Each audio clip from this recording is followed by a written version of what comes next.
Hi, we are so excited that you are considering moving to Paso Robles, California, and we're here today to provide you some information that will help you make your move. We also realize that when you're moving, there are some areas of concern, which typically include housing. And today we're fortunate enough to have Paul Sloan, Paso Robles native and Economic Development Manager with the City of Paso Robles, joining us. Thanks, Paul, for joining us, and thank you all for tuning in.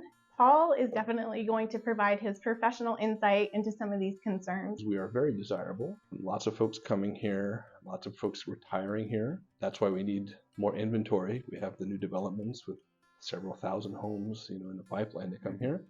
A very topical subject at City Hall is workforce housing, which means we need apartments. We need things that people can live in while they're working a job here that they might absolutely love and that pays enough to have a life living in an apartment. And maybe at some point they can move into their starter home, and then everyone sort of progresses that way. But workforce housing, when we talk to the wine industry, we've done focus groups with leaders from them and tourism and other areas. The common theme is people want to live here and they want to work here. The challenge is it possible for them to live here? So we need to make sure that that's possible. Because if you have to drive so far, at some point, the benefits of being here are not so great. But if you can actually live here as part of the community, that's the ideal. For a lot of reasons, it keeps your money here. It keeps it cycling in the local economy. But workforce housing specifically, mostly meaning rental, multi-family rental, and apartments, things like that. And that's something that's a focus of our economic development plan going forward. Do you have some of those that are already in the pipeline, or are they at approval stages? All of sort of different places. We have the 200 apartments on Creston Road coming online very soon. I believe they're called Arrive now. They've changed the name. They were called the Red Tail Apartments at one point. Other similar ones are in sort of the planning stages. And that's something we're trying to encourage. And I think as we continue moving on, developers will see that there's an absolute built-in market for that.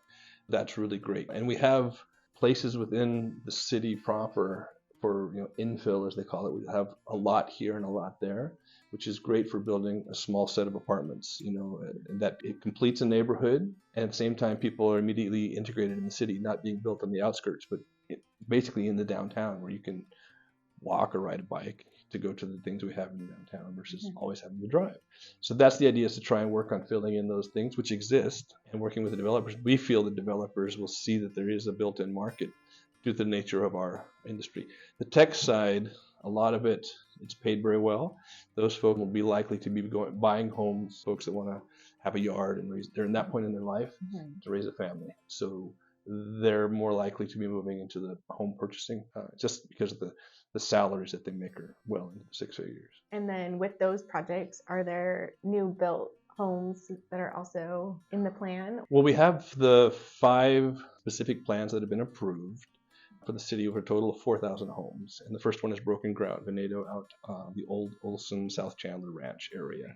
So that's 1,293 homes in the first phase, which is under construction now. So the city's overall build out, we're at 32,000 people today. And their 20-year plan is in 20 years to be at 44,000. That's not talking jobs, right? That's just where they see the population. So then they've mapped out housing, and of course water that goes with that, all sorts of things. And where I come into it is, okay, and where are those people going to work and where are their kids going to play? That's parts of the puzzle still to be built out. Because if we build the homes which are in the pipeline, are they just people selling a home in somewhere else and retiring here, perhaps?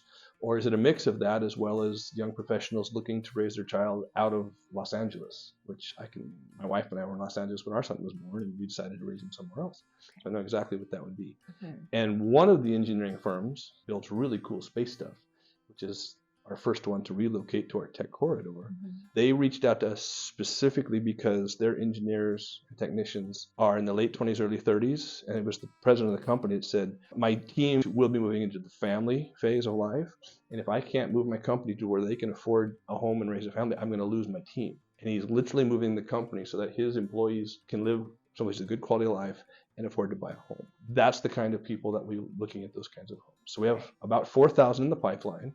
And that will free up existing inventory as well as people move and migrate. Not all of it will be coming in. We also have, between Atascadero, Templeton, Paso Robles, the 3 school districts, we have 13,000 kids in school. So where are they going to work? Where are they going to live? We are seeing a lot of people relocating from San Francisco or LA just to get out of the city and come to the more rural area. Where are the best places that they would be looking?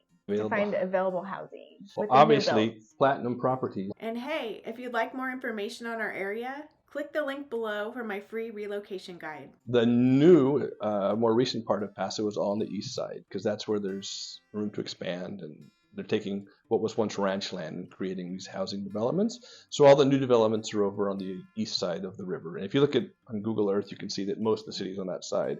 Here on the west side, we have the old traditional downtown. So here, as homes become available, then it's just working with realtors for that. All the new things being built are on the east side of town. From the very south to the very north are where all these developments will be, and including schools and recreational facilities and all the things that go out there. And we're working to develop commercial centers because you need to shopping and all those sorts of things. The city's connected by a series of bridges, and that's great, but you need to have as many services on the east side as possible so that you don't have to come across this bridge to get milk or something like that. So make sure that we have everything we need on the east side. But that's where there'll be the new builds coming on as houses come online here on the west side. Talking to your realtors, it's a very popular place for people to move to. I've seen it written up as small town charm with big city amenities. And I think it's a pretty cool way to put it because our dining options are much better than when I was a child. And you can walk to this cool downtown with the park and the restaurants and so many options. Many options. But we still have that, small town coffee shop option as well. So it's really a bit of everything. So it sounds like overall the goal is still to keep growing, obviously, with Paso adding different various industries, but yet keep that small town feel as much as you're able to. 100%. And that's why people fall in love with it. I'd say 100% of people who move here came here as visitors first. I doubt they just picked it randomly. They probably came here for something, and multiple times I've talked to some people that they came here for wine or they came here for whatever, and they just love the vibe and they just decide that this is where they want to be. I know I have a small farm where I grew up just on the west side of town, and it was all barley and almond trees when I was a kid. Now we're surrounded by vineyards, so it's very beautiful. The vineyard just to the south of us was purchased by some folks in Newport Beach. And because this is their dream to come up here, and so they come up to visit their grapes, every so often. But when they retire in a few years, this is where they're going to come, and they're going to be part of it. They already are. This is their plan because they fell in love with it visiting it, and they wanted a piece of it, and then they're going to physically be living here.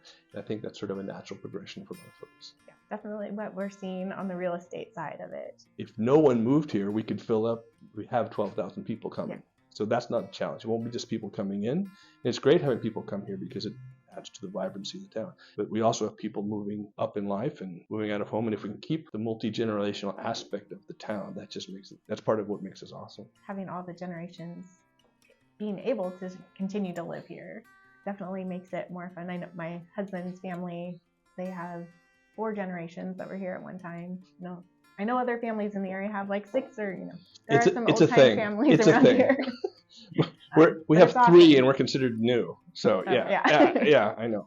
Remember to click the link below to learn more about Paso Robles business developments. Well, Paul, thanks for talking to us today and sharing all this great information. And thank all of you for joining us and tuning in. Until next time, have a good day.